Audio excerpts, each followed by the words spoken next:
What is up, diecast collectors? This is OBB, the diecast news guy, and welcome everybody to another NASCAR diecast review provided by my good buddies at Circle B Diecast. And you all know what time it is. Oh yes, make sure to use that promo code OBBYT. It's just 5 letters, not that hard to remember. OBBYT. Sound like a damn auctioneer now. To get the free shipping code if you order 5 cars or less. So basically, shipping is $6. You use $6 off for that shipping code, and then boom, free shipping's right there. It can't get easier than that. It's just like these diecasts from Lionel Racing. And today, hope you guys got your happy faces on, because we are going to be looking at diecasts that will probably forever get into your hearts, just like this driver and this car right here. This is on Kevin Harvick's 2023 what was it, the Busch Light Break for Busch Bristol Dirt car, Ford Mustang for Stewart-Haas Racing. So I'm sure a lot of you guys will be like, oh, yeah, well, it's Kevin Harvick car. So, you know, that's old news. Josh Berry's a new driver, but not so fast, man. We have ourselves a lot of Busch Light diecasts still come out. And of course, this car is mounted on a base, but I already took it out because, heck, you know me, I don't like my bases, but for obvious reasons, we have it on the base because, you know, can't break for Busch when you're a little one. So, but this car does have a foil number, and it is also the metal chassis because it's about the same price. I didn't realize as well, we also do got actually DIN numbers now, 1 of 576 on the diecast chassis, metal chassis cars. So pretty cool. But anyways, let's go and start off the diecast review, the official unboxing, as we're going to break into this Busch Light Ford Mustang Bristol Dirt car driven by the one and only Kevin Harvick. And alrighty, you dirty SOBs, we got this diecast out of its box, and my god, these Busch Light cars, let me tell you what, man, they always find a way to just stand out in the competition. And man, they really outdid themselves again with this Break for Busch car, which, by the way, I didn't realize that, like, is this hashtag even still is a thing? I mean, heck, I don't even know what Break for Busch even means. I don't know. Do I break something and get free Busch so I could look like that happy face? I don't know. Like, when I first saw the render of this car, man, I thought, like, that literally looked like remember the old smiley face from freaking, from Walmart, or I don't know, Bushwhacker Reviews, you know, I guess he was trying to find what the name of that was. I think it was a Scrub Daddy sponge or something. Kind of looks like it, but no, that ain't no sponge, my friend, as I don't even know ain't is a word either, but gotta clean my mouth for that grammar. But, hey, looking at those bubbles. But this car might look like it is one dirty sucker, but heck, man, this is a unique paint scheme, man. But what's even cool about it, it has the foil number. So, of course, we got to wait for that nice little zoom in right there to showcase that beautiful foil number.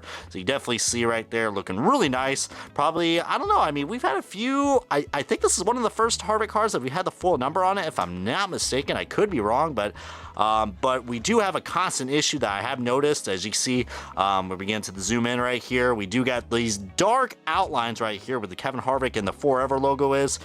This is still a problem I am noticing, and it does bug me. All right, I hope to God that kind of detail is not on the freaking 124, because heck, I mean, for a diecast that's only like 11-12 bucks. That is disappointing to see that, but could you imagine on the 124? Man, that would have stinked. But yeah, the rest of the decals look pretty good. You see this thing definitely has a lot of cool details with the bubbles, and you see there's a clean side and a dirty side.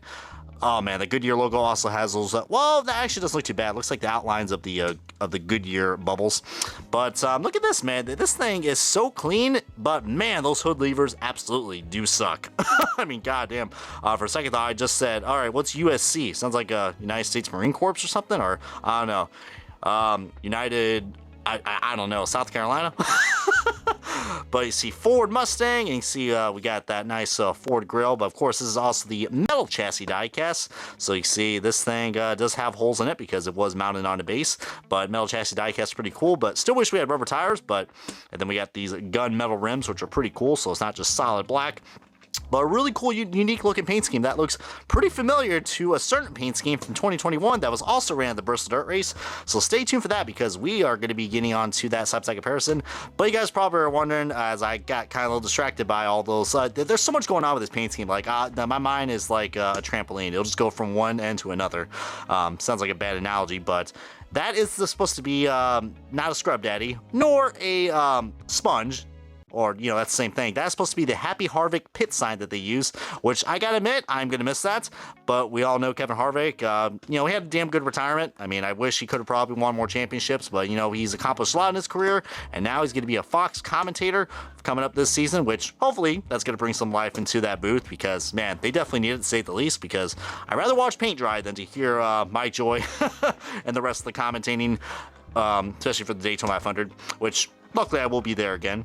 But yeah, we're going to go ahead. All right, you bunch of bushwhackers. We're going to get on to the rest of this car. No, this car does not have any dirt on the windshield, but there is a lot of cool features. So you got the little shimmery, I don't know, like those little glare effects that shows that a car is nice and shiny, which is pretty cool. See all the bubbles right there? It's got suds, damn it. But nice little baby blue, just showcased that this thing is as clean as a baby's bottom or something like that. Don't really like the Mobil 1 logos all white. It kind of looks like it's, I don't know, just fading into that.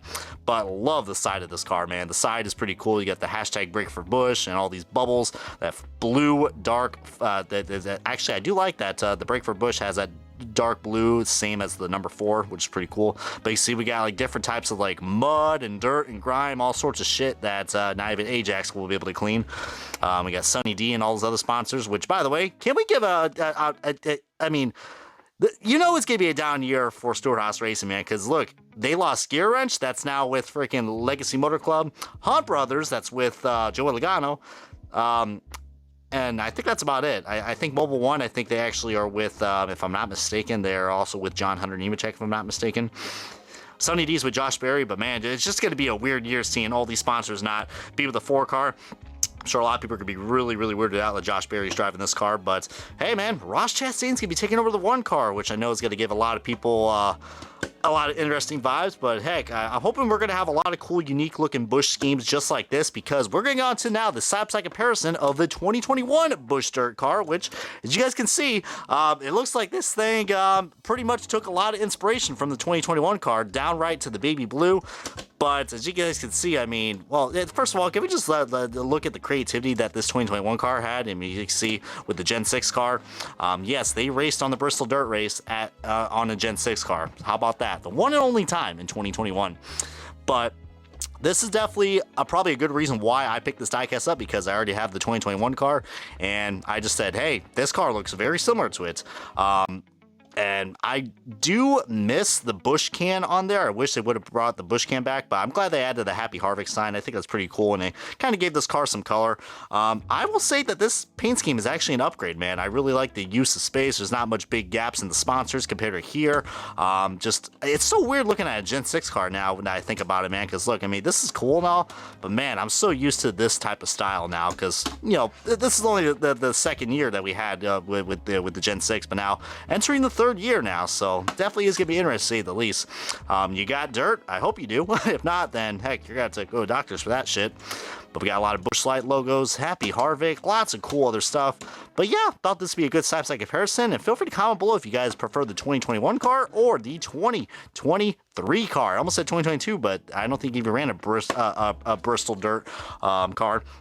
But yeah, I think that's actually going to wrap it up on all these trilogy of diecasts that we got from the Bristol Dirt Race. So if you guys are new to this channel, hit that like, comment, and subscribe, and check out all the other Bristol Dirt cars that I reviewed, like the Calling, Tide, and Gain cars, and what is it, the Joey Logano truck and the Christopher Bell truck. So because we had ourselves a lot of cool Bristol race wins, and comment below if any of you guys, which one was your favorite out of all the batches we got. But this is going to wrap up the diecast review of the Kevin Harvick 2023 Busch Light Brake for Busch Bristol Dirt diecast Ford Mustang for Stewart-Haas Racing. Comment, subscribe. This has been OBB, the diecast news guy, and I don't know, I'm gonna go to Walmart now.